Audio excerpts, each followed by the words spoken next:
बाबर आजम को जब से एशिया कप के स्क्वाड से ड्रॉप किया गया है तब से ही काफी ज्यादा फ्रेंचाइजी बाबर आजम के पीछे पागल हुई हुई हैं और वो चाह रही हैं कि किसी न किसी तरह हम बाबर आजम को साइन कर लें, क्योंकि अब पाकिस्तान की जो क्रिकेट है वो 2 महीने बाबर आजम उसके अंदर कहीं हमें दिखाई नहीं देने वाले। तो इसी दौरान जो भी लीग्स होनी है उनकी कोशिश है कि हम किसी तरह बाबर आजम को साइन कर लें।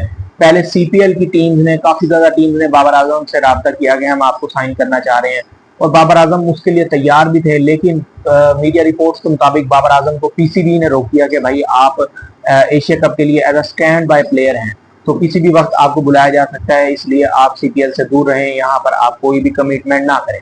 तो जिसकी वजह से बाबर आजम ने वहां पर साइनिंग नहीं की।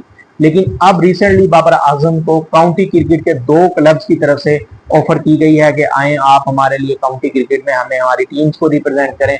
तो वहां पर बाबर आजम ने खुद वहां पर साइनिंग नहीं की, बाबर आजम ने उनकी ऑफर ठुकरा दिया, बिल्कुल साफ बाबर आजम ने इनकार कर दिया। और उसकी जो रीजन है, उसकी रीजन बिल्कुल सिंपल है। बाबर आजम जो कि सेंट्रली कॉन्ट्रैक्टेड प्लेयर हैं पीसीबी के, आपको पता है पीसीबी जो है अपने सेंट्रली कॉन्ट्रैक्टेड प्लेयर को सिर्फ 2 लीग एक साल के अंदर अलाउ करती है, उसकी एनओसी मिलता है। एक एनओसी बाबर आजम पहले ही ले चुके हैं बिग बैश लीग की, जो कि वो दिसंबर के अंदर खेलेंगे।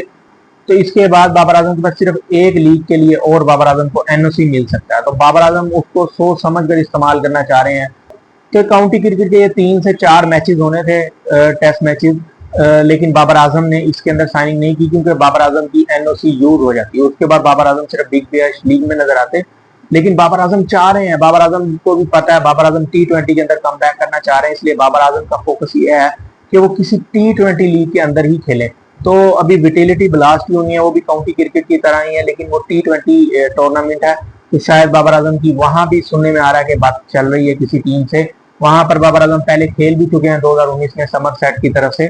तो बाबर आजम जो है वो ज्यादा फोकस्ड हैं कि किसी T20 जो फ्रेंचाइज है उसको रिप्रेजेंट करें।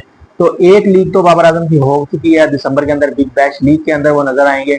और अमूमन जो इस ड्यूरेशन में तो होती है वो लंदन प्रीमियर लीग होती है, लेकिन शायद इस दफा वो ना हो, अभी उसकी कोई कंफर्मेशन नहीं है। बाबर आजम के ये जो एनओसी है ये अगले साल बाबर आजम जून तक 2 होते हैं अपनी, यानी कि सेंट्रल कॉन्ट्रैक्ट एक वो दिसंबर में यूज कर लेंगे, लेकिन उसके बाद भी 2026 के स्टार्ट के अंदर भी 6 माह होंगे बाबर आजम के पास, वो कोई भी लीग खेलें। उस दौरान भी जो है वो बांग्लादेश प्रीमियर लीग हो सकती है, या फिर जो है दुबई की कोई IL T20 वो लीग हो सकती है, या इस तरह की काफी लीग्स बाबर आजम के पास ऑप्शन है। तो इसलिए बाबर आजम अभी से अपनी कोई कमिटमेंट नहीं कर रहे किसी भी टूर्नामेंट के लिए।